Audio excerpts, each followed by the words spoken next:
오늘 주님께서 우리를 만지시고 우리와 함께 하시고 우리를 위로하시며 우리를 새롭게 하시고 우리를 자유케 하시는 놀라운 주님의 손길이, 또 우리를 치료케 하시는 그 주님의 손길이 오늘도 우리와 함께하고 우리를 만지실 줄 믿습니다.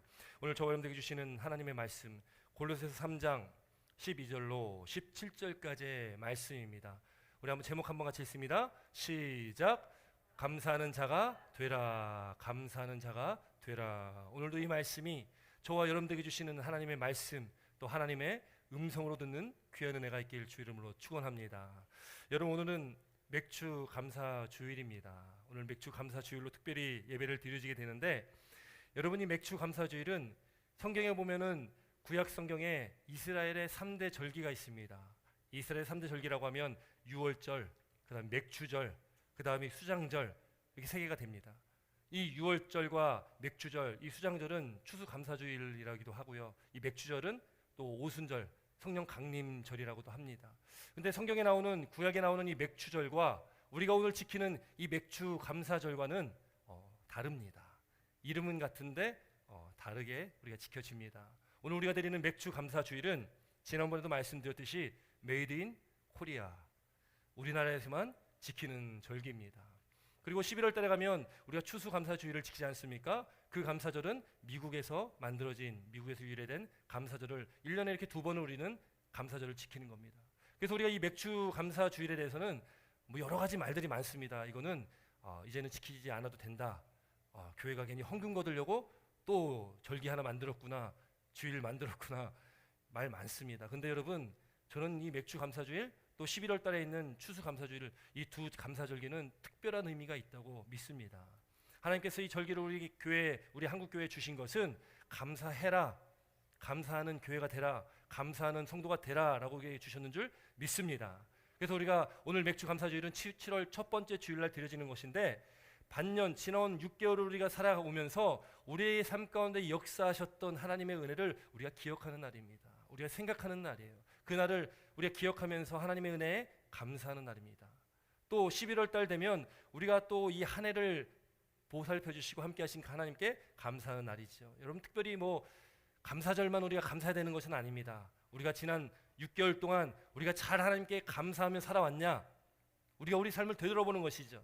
우리 삶을 되돌아보고 이제 남은 또 이 6개월을 하나님 다시금 내가 마음을 다잡고 감사함으로 접해 살겠습니다. 감사하는 자가 되겠습니다. 라는 이 믿음의 결단이 오늘 이 예배가 됐길 주의 이름으로 축원합니다. 아멘이십니까? 네, 오늘 이 맥주 감사주일, 이 보리 맥자잖아요. 맥자 하면은 막 침이 꼭꼭 넘어가시면 안 됩니다. 이 맥주 감사주일, 과거에 우리나라가 보리를 많이 재배를 했습니다. 오늘날에는 주식이 뭐 쌀이다 보니까 여러분, 보리밥은 요즘에는 별미죠, 별미. 그러나 아마 올해 연세가 많이 있으신 분들은 이 보리밥을 많이 드셨을 것입니다. 저희 때만 해도 보리밥은 정말 1년에 몇 번 먹을까 말까 하는 별미가 됐죠. 이 보리 농사를 이제 많이 짓지 않습니다. 그런데 이 맥주감사절, 이 절기가 정해지게 됐을 때는 보리 농사를 많이 졌을 때에 이 절기를 제정하게 됐던 거죠. 그래서 우리가 보리 농사가 끝날 때가 언제냐? 6월 달쯤 됩니다. 그래서 이제 6월 달을 마치면서 7월 첫째 주로 우리가 맥주감사주를 정하게 되는 것입니다. 보리의 수확을 감사하며 우리에게 또 양식을 주심에 감사하며 우리가 이 감사절을 보내게 되는 것이죠. 오늘 말씀의 제목처럼 감사하는 자가 되시길 주의 이름으로 축원합니다. 여러분, 성경에 감사에 대한 기준이 나옵니다. 성경에 감사는 어떻게 감사해야 되냐? 우리가 잘 알듯이요, 데살로니가전서 5장 16절에서 18절 말씀 보면 우리가 많이 들어왔던 말씀이 있습니다. 항상 기뻐하라, 쉬지 말고 기도하라, 범사에 감사하라. 여러분, 범사에 감사라는 것이 바로 성경에서 저와 여러분들에게 말씀하고 있는 감사의 기준입니다. 우리는 범사에 감사라고 말씀하고 있어요. 범사라는 것이 무엇입니까? 매일매일 매 순간순간 감사라는 것이죠. 이는 그리스도 예수 안에서 너희를 향하신 하나님의 뜻이니라. 항상 기뻐하고 쉬지 말고 기도하고 범사에 감사하는 것은 그냥 해도 되고 그만 안 해도 그만인 그런 것이 아니라, 항상 기뻐하고 쉬지 말고 기도하고 범사에 감사하는 것은 하나님의 명령입니다. 하나님께서 우리에게, 저와 여러분들에게 명령하신 거예요. 명령은 지키라는 것이죠. 그렇게 지켜 살라고 말씀하신 겁니다. 범사에 감사하라. 이 범사라는 것은요, 우리 범사에 항상 우리 인생 가운데 좋은 일도 있을 것이고 슬픈 일도 있을 것이고 힘든 일도 있을 것이고 짜증나는 일도 있을 것이고 답답한 일도 있을 것이고 억울한 일도 있을 것이고 이 수많은 일들이 계속 교차되지 않습니까? 이 범사라는 것은 그 모든 것들이 다 포함되어 있는 삶을 말하는 것입니다. 그러니까 우리가 좋을 때만, 우리가 많이 가졌을 때만 감사하는 것이 아니라 우리가 원하는 것, 갖고 싶은 것을 얻었을 때 감사하는 것이 아니라 우리가 좀 부족할지라도, 우리가 없을지라도, 넉넉하지 않을지라도, 내 삶이 행복해 보이지 않고 불안한 것 같이 느껴질 때라도, 성공이 아니라 실패했을지라도 우리가 범사에 늘 감사해야 된다고 말씀하고 있는 것입니다. 여러분, 그래서 감사는요, 범사의 감사, 다른 말로 바꾸면 그럼에도 불구하고 감사하다, 감사하라, 이런 말씀입니다. 힘들더라도 어렵더라도 감사를 하라는 것이죠. 그래서 우리가 오늘 찬양 가운데 무화과 나무 잎이 마르고 포도 열매가 없어도, 외양간 송아지 없어도, 이런 찬양 드렸지 않습니까? 하박국 3장 17절부터 18절에 나오는 말씀에 그 말씀을 통해서 만든 찬양입니다. 한번 제가 말씀 한번 읽어드립니다. 비록 무화과 나무가 무성하지 못하며 포도나무에 열매가 없으며 감람나무에 소출이 없으며 밭에 먹을 것이 없으며 우리의 양이 없으며 외양간에 소가 없을지라도 나는 여호와로 말미암아 즐거워하며 나의 구원의 하나님으로 말미암아 기뻐하리로다. 아멘. 여러분 아멘이십니까? 우리에게 지금 이 하박국 3장 17절로 18절까지 말씀 보면 다 없는 것 투성입니다. 부족한 것 투성입니다. 뭔가 갖춰지지 않았습니다. 뭔가 굉장히 궁핍한 삶입니다. 있어야 할 것들이 없습니다. 그럼에도 불구하고 나는 여호와로 말미암아 즐거워한다. 나는 구원의 하나님으로 말미암아 기뻐한다. 여러분 감사는요, 찬양이 없는 감사가 없고 감사가 없는 찬양이 없습니다. 우리가 찬양 드리는 것은, 하나님께 찬양하는 것은 우리 가운데 감사함이 있기 때문에 찬양할 수가 있는 것이고요. 우리가 감사하기 때문에 또 온전한 찬양을 우리가 하나님 앞에 올려드릴 수 있다는 것이죠. 여러분 없을지라도 그럼에도 불구하고 하나님께 감사하는 것, 오늘 본문 골로새서 3장 12절로 17절까지의 말씀 보면 여러분 우리 일상의 범사에 감사라라는 이 말씀의 차원을 넘어서는 감사에 대해서 우리에게 말씀하고 있습니다. 그 감사는 대상이 있어요. 우리가 감사해야 할 대상이 있습니다. 그 대상이 누굽니까? 바로 하나님께 감사하라. 그러니까 하나님께 감사하는 자가 되라라고 말씀하고 있는 것입니다. 여러분 하나님께 감사하는 자, 그렇게 하나님께 감사하며 살아가는 우리의 삶은 어떠한 삶이 되어져야 될까? 감사하는 자의 삶이 어떠한 삶인지 오늘 본문에서 잘 말씀해주고 있다는 것입니다. 우리 12절부터 14절까지 한번 오늘 본문 한번 같이 함께 읽도록 하겠습니다. 12절로 14절입니다. 시작.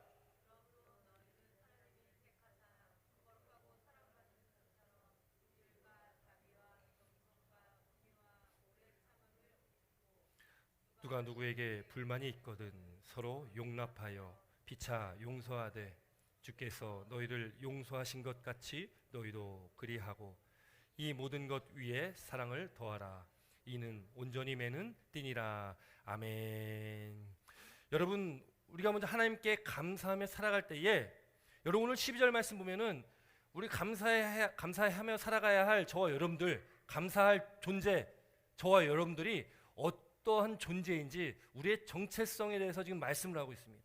12절 말씀 보면 이렇게 기록하고 있습니다. 너희는 하나님이 택하사 거룩하고 사랑받는 자처럼. 여러분 우리에게 존재의 가치를, 존재의 의의를 우리에게 말씀해 주는 거죠. 우리는 어떤 사람이냐? 하나님께서 우리를 택하여 주셨습니다. 하나님께 택함 받은 자다. 또 하나, 우리를 하나님께서 거룩하게 하셨다. 우리는 하나님께서 거룩하게 하신 자입니다. 또 사랑받는 자처럼 우리는 하나님께 사랑받는 자들입니다. 사랑하는 성도 여러분, 이 우리의 정체성을 믿으시기 바랍니다.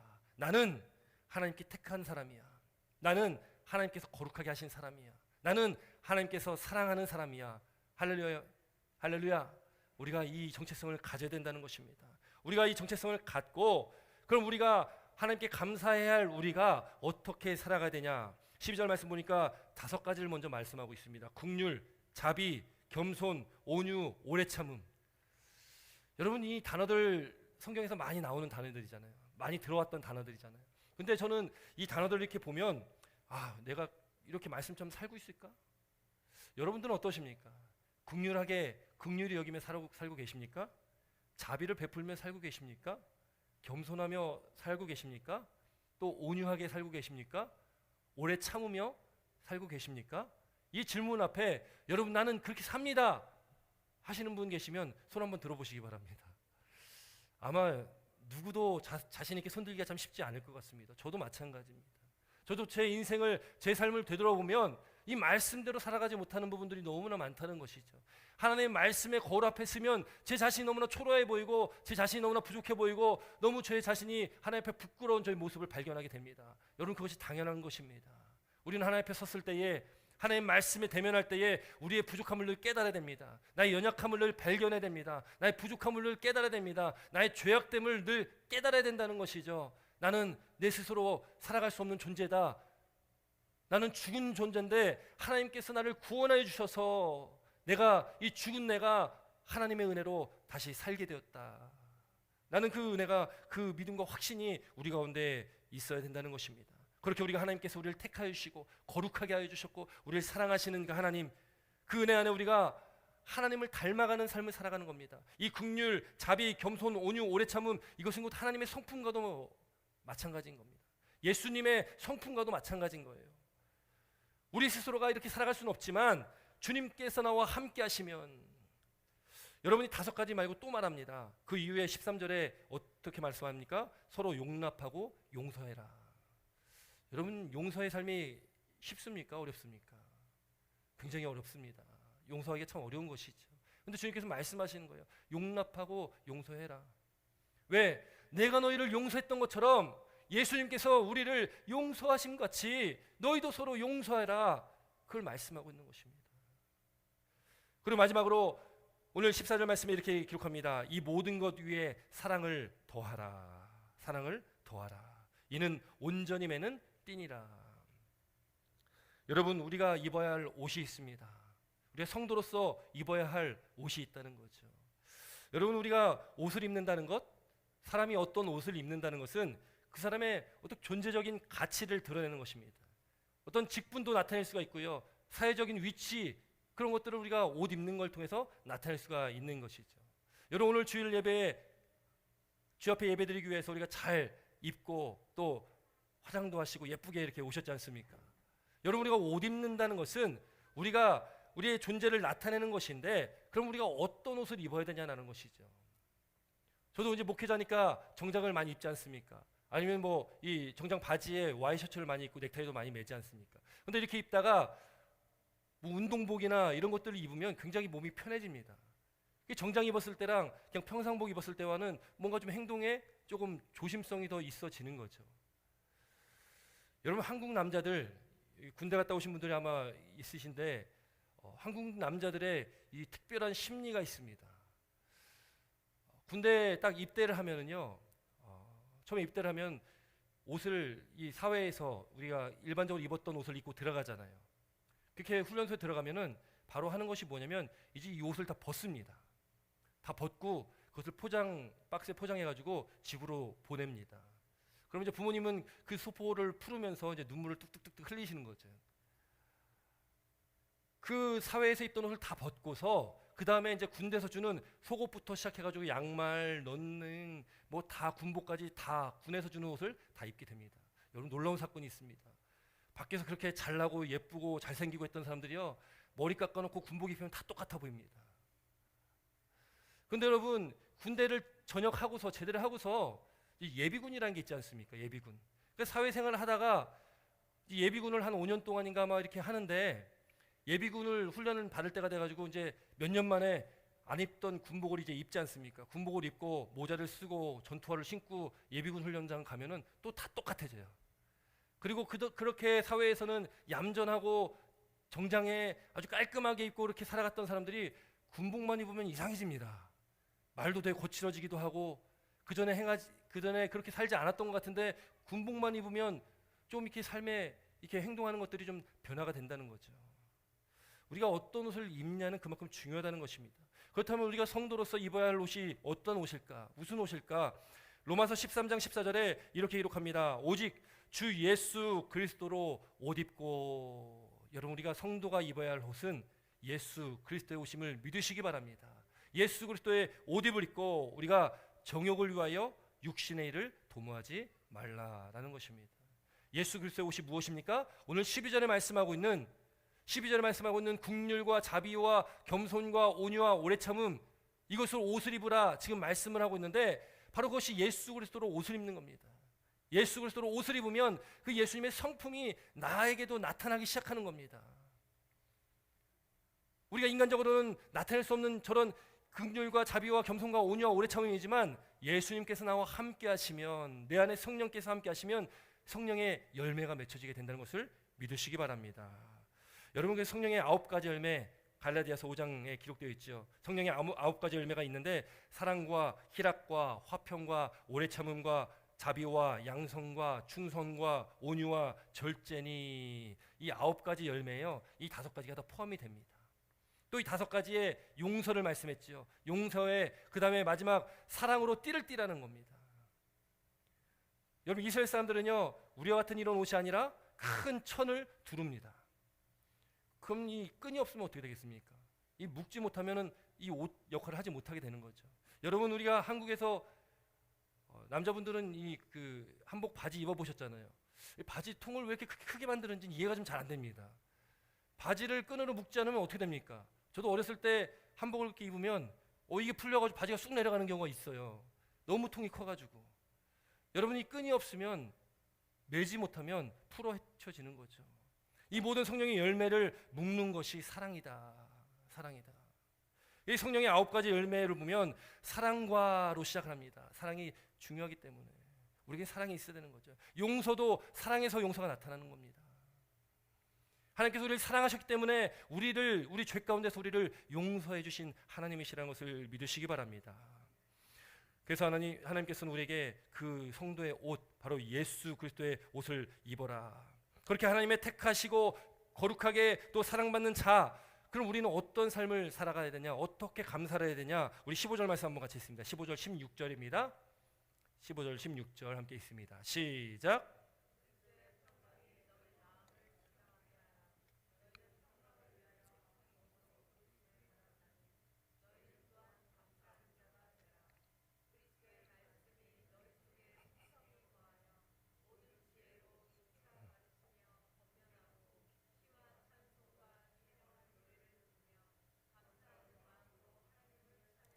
아멘. 여러분, 15절 16절 말씀 보면은 2가지를 분명히 말씀합니다. 그리스도의 평강이 너희 마음을 주장하게 하라. 그리고 16절에 보면 그리스도의 말씀이 너희 속에 풍성히 거하여. 여러분, 이 말은 다르지만 그 의미는 같은 말씀입니다. 그것은 무엇입니까? 예수 그리스도가 우리 안에 풍성히 거하셔야 된다는 겁니다. 그리스도의 평강이 너희 마음을 주장하게 하라는 것은 주권을 하나님께 드리는 겁니다. 우리의 인생의 주체가 누구냐? 내가 내 삶의 주인이 아니라, 내가 내 삶의 주권자가 아니라 내 삶의 주체는 하나님이시다. 내 삶의 주권자는 우리 예수 그리스도이시다. 주님만이 나의 주인이십니다. 라는 믿음의 고백입니다. 그리스도의 말씀은 곧 그리스도시거든요. 말씀이 우리 가운데 풍성한 것입니다. 곧 예수님께서 우리 안에 풍성히 말씀으로 역사하셔서 우리의 삶을 주장하시는 것입니다. 우리 삶을 책임지시는 겁니다. 그것이 바로 감사하는 자의 삶 가운데 나타나야 된다는 것이죠. 여기 시와 찬송과 신령한 노래로 부르며, 이 말씀이요, 에베소서 5장에 보면 똑같은 말씀이 나옵니다. 에베소서 5장 19절 20절 말씀 보면 사도 바울은 또 이렇게 기록합니다. 시와 찬송과 신령한 노래들로 서로 화답하며 너의 마음으로 주께 노래하며 찬송하며 범사에 우리 주 예수 그리스도의 이름으로 항상 아버지 하나님께 감사하며. 항상 아버지 하나님께 감사라는 겁니다. 감사는 찬양과 함께 가는 거예요. 시와 찬송과 신령한 노래로 감사함을 함께 나아가라는 것입니다. 어떻게 해요? 우리 안에 계신 예수 그리스도의 그 말씀의 풍성함 가운데, 또 예수님의 그 평강의 주장하심 가운데 우리가 감사함으로 나아가는 것입니다. 여러분, 에베소 5장 19절 20절 말씀 전에 에베소 5장 18절에 이런 말씀이 나옵니다. 술 취하지 말라. 이는 방탕한 것이니 오직 성령의 충만함을 받아라. 예수님께서 말씀 우리 가운데 역사하시는 것, 또 예수님께서 예수님의 풍성함 가운데 우리를 주장하시는 것, 곧 그것은 곧 성령의 충만하심이라는 것을 믿으시기 바랍니다. 성령의 충만함이요, 우리가 생각하는 성령의 충만함이 무엇입니까? 방언하고 어떤 신유의 병고침의 은사가 있고 뭐 랄랄랄랄랄라, 뭐 목소리도 할렐루야 뭐 거룩해야 되고, 이것이 성령의 충만함이 다가 아니라는 겁니다. 성령의 충만한다는 것은 우리 안에 그리스도의 말씀이 풍성한 것이 성령의 충만함입니다. 말씀이 우리 안에 풍성한 것, 예수 그리스도의 평강이 우리를 주장하게 하시는 것, 예수님께서 나의 삶을 이끌어 가시는 것, 그것이 바로 우리 안에 성령의 충만함이라는 것을 믿으시기 바랍니다. 그래서 성령이 충만한 자가 또한 감사하는 자가 되는 것입니다. 사랑성도 여러분, 이렇게 감사하는 자, 성령이 충만하고 그리스도의 말씀이 우리 가운데 풍성하고 그리스도의 평강으로 주장받는 그런 삶은 어떤 사람이겠습니까? 17절 말씀 같이 있습니다. 17절입니다. 함께 읽습니다. 시작. 또 무엇을 하든지 말에나 일에나 다 주 예수의 이름으로 하고 그를 힘입어 하나님 아버지께 감사하라. 아멘. 여러분, 이 말씀 우리 가슴에 새기시길 주의 이름으로 축원합니다. 무엇을 하든지 말에나 일에나 다 주 예수의 이름으로 하고, 우리의 모든 삶 범사를 말합니다. 범사에 우리는 다 어떠한 일을 하든지 말을 하든지 어떤 행위를 하든지 우리 삶 가운데 그 모든 것을 다 예수의 이름으로 하라. 예수님 안에서 하라. 그리고 하나님 아버지께 감사하라. 오늘 이 시간에 저와 여러분들에게 주시는 하나님의 음성으로 우리가 받으시기 주의 이름으로 축원합니다. 또한 이 6개월을 우리가 지나왔는데 6개월 동안 하나님께서 우리에게 주신 그 은혜가 있을 것입니다. 감사한 일들이 많이 있을 것입니다. 이제 앞으로 살아갈 우리 6개월을 이 말씀을 붙들고 사시기 바랍니다. 오직 모든 일에 예수의 이름으로 하시길 바랍니다. 하나님 아버지께 감사하시길 바랍니다. 그 감사함이 우리 가운데 있을 때에 우리 삶 가운데 이 성령의 열매가 맺혀지고 예수 그리스도의 모습이, 예수 그리스도의 형상이, 예수님의 성품이 우리 가운데 나타나게 된다는 것을 또한 믿으시기 바랍니다. 그러므로 감사하는 자가 되시길 주의 이름으로 축원합니다. 매일매일 하루의 모든 삶 가운데 좋은 일이든지 기쁘든 일이든지 슬픈 일이든지 힘들든지 우리가 늘 하나님께 감사하며 나가시길 주의 이름으로 축원합니다. 여러분, 설교를 준비하면서 제가 얼마 전에 본 영상이 있습니다. 우리가 아마 많이 보셨을 겁니다. 이지선이라고 하는 한 자매를 우리는 알고 있을 겁니다. 한 20년 전이죠. 한 2000년대쯤에 교통사고로 전신의 50%가 다 화상을 입었습니다. 한번 사진 한번 볼까요? 사진 한번 보겠습니다. 네, 한번 보신 적 있으실 거예요. TV에도 많이 출연했고요. 간증 영상도 많이 있습니다. 대학교 4학년 때 교통사고를 당합니다. 교회에 가는 길에 다른 차가 이렇게 충돌을 하면서 차에 불이 났습니다. 오빠랑 같이 타고 있다가 오빠는 괜찮았는데 이 자매는 몸에 불이 붙어가지고 몸에 3도 화상, 반이 불에 타게 됩니다. 지금 옆에 있는 사진이 이제 그래도 치료가 어느 정도 많이 진행된 상태에서의 사진입니다. 여러분이 이지선이란 분이 그렇게 큰 사고를 당하고 사람들은 살 수가 없다고 그랬다고 해요. 의사들이 살 수 없다고 그랬다고 합니다. 그런데 하나님께서 그를 살려주셨다는 거예요. 지금은 이제 시간이 많이 지나면서 이제 UCLA로 유학도 오고 한국에 돌아가서 지금 한동대학교 교수로 지금 재직하고 있습니다. 근데 이제 얼마 전에 저도 이 영상을 또 예전에 봤지만 또 한번 보게 되어졌는데, 다리를 제외하고 전신의 55%가 다 탔다고 합니다. 다리를 제외하고. 그때 한 2달 동안 병원에 입원하면서 이렇게 치료를 받고 뭐 피부 이식도 받고 막 그랬다는데, 그 당시에 또 이 병원이 파업을 하면서 의사들이 치료를 안 해줬다고 합니다. 그래가지고 그냥 진통제로 견뎌야 되는 그런 상황 가운데 있었다는 거예요. 근데 진통제를 한국 법상 이 하루에 3번밖에 놓을 수가 없다고 합니다. 근데 한 번 진통제를 맞으면 3시간의 효과를 가지고 있대요. 3번 맞으니까 한 9시간 정도만 진통의 효과를 좀 느끼고 나머지 시간은 그 고통을 다 받는 것입니다. 여러분, 화상이요, 사람들이 고통을 느끼는 가장 극심한 고통이 화상이라고 그러잖아요. 이 화상을 입으면요, 붕대로 이렇게 치료하면 감잖아요. 근데 보니까 이 붕대를 또 다시 치료하려면 붕대를 떼어낼 때 이 살이 붕대에 다 달라붙어가지고 그 살갗이 같이 뜯어지는 거예요. 근데 온몸이 전신 55%가 다 화상을 입었으니 그 고통을 여러분 우리가 어떻게 헤아릴 수가 있겠습니까? 그녀의 마음이요 피폐해지기 시작합니다. 내가 이렇게 살아가 될까? 아니, 세상에서 그냥 다른 일 하다가 사고 당한 것도 이해가 안 될 텐데, 아니 교회 가는 길에 교회에서 성가대도 하고 열심히 봉사하고 그렇게 하나님을 위해서 살아가고 또 교회를 가는 길에 이 사고를 당해서 지금 내가 이런 상태에 이런 몰골로 차라리 죽으면 다 날 걸 이렇게 살려주셔서 무엇합니까? 이 원망 들지 않겠습니까? 삶에 대한 희망이 없어지는 거죠. 소망이 사라지는 것입니다. 어떻게 이 힘든 시간들을 버텨야 할지 알지 못하겠다고 고백합니다. 그 딸의 그 고통을 옆에서 지켜보던 그 어머니가요, 딸에게 이러한 제안을 했다고 합니다.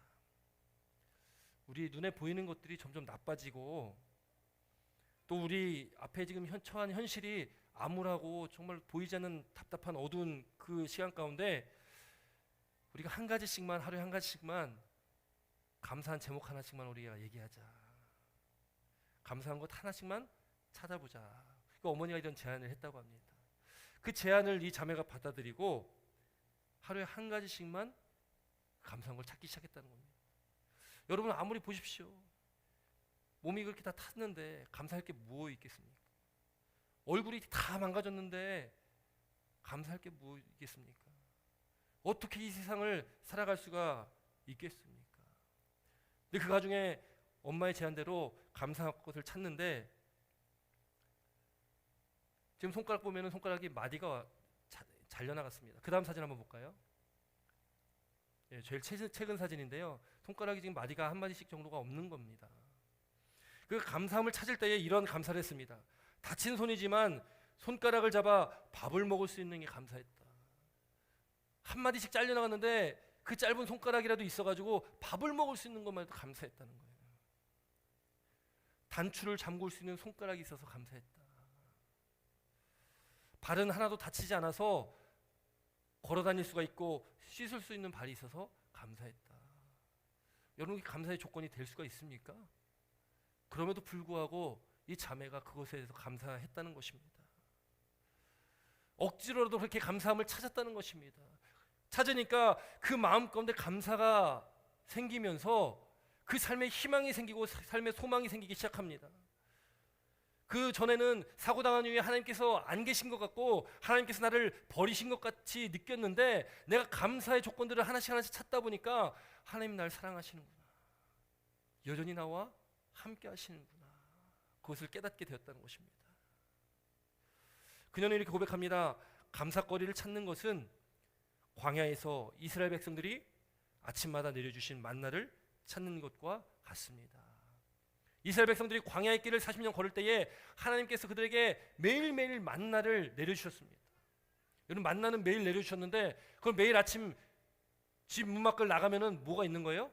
만나가 있는 겁니다. 만나는 항상 주신 겁니다. 하루도 빼놓지 않게 하나님께서 주셨던 것이 만나입니다. 우리가 감사를 찾는 것은, 감사하며 사는 것은, 감사거리를 찾는 것은 그렇다는 거예요. 우리 감사거리를 찾으면 반드시 감사거리가 있다는 것입니다. 매일매일 찾을 수 있는 만나처럼 우리의 감사거리는 매일매일 우리가 찾을 수가 있다는 것입니다. 그리고 감사를 우리가 찾아야 된다는 겁니다. 찾으면 그것이 하나님께 감사할 수 있는 조건들이 되어진다는 겁니다. 내가 이 감사할 것이 아닌데 여자가 손가락 한 마디가 없으면 얼마나 힘든 삶이겠습니까? 얼굴이 이렇게 망가지면 얼마나 힘든 삶이겠습니까? 감사할 조건 하나도 없는데 내가 감사하고 나니까 내가 지금 상태가 이럴지라도 하나님께 감사할 수가 있었다는 거죠. 얼마 전에 인터뷰에요, 이런 질문을 받았습니다. 이 자매가요, 만약에 다시 사고의 전으로 돌아갈 수가 있다고 하면 돌아가시겠습니까? 여러분 같으면 어떻게 하겠습니까? 당연하죠. 근데 이 자매가요, 저 안 돌아가겠습니다. 내가 만약에 돌아가면 내 몸은 성할진 모르겠지만 지금껏 내가 받은 하나님의 은혜를 아마 받지 못할 겁니다. 돌아가지 않겠다는 거예요. 그 어떤 것보다 내가 지금 받은 그 고통 가운데 하나님을 만나고 하나님께 받은 그 은혜가 너무나 크고 그것이 감사하다, 그렇게 고백을 하고 있다는 것입니다. 여러분, 감사는 좋은 환경 속에 감사하는 게 다가 아닙니다. 그럼에도 불구하고 궁핍하고 부족한 것 투성이지만 그럼에도 우리가 감사할 수 있는 그 감사가 진정한 감사라는 것을 믿으시기 바랍니다. 오늘도 그렇게 우리가 감사하는 자가 되시길 주의 이름으로 축원합니다. 그 감사하는 자가 되어서 하나님의 말씀이 그런데 풍성히 거하고 하나님의 평강이 우리를 주장하는, 하나님께 나의 삶의 주인이 되어지는 그런 믿음의 삶, 그러므로 우리 삶 가운데 예수 그리스도의 모습이 나타나는 성령의 9가지 열매가 우리 삶 가운데 열매 맺혀져서 예수를 믿지 않는 사람들이 나의 삶의 모습을 보고 예수님의 모습을 보는, 예수님의 형상을 보는 그런 믿음의 삶을 저와 우리 사랑하는 성도 여러분들이 살아가시길 주의 이름으로 축원합니다.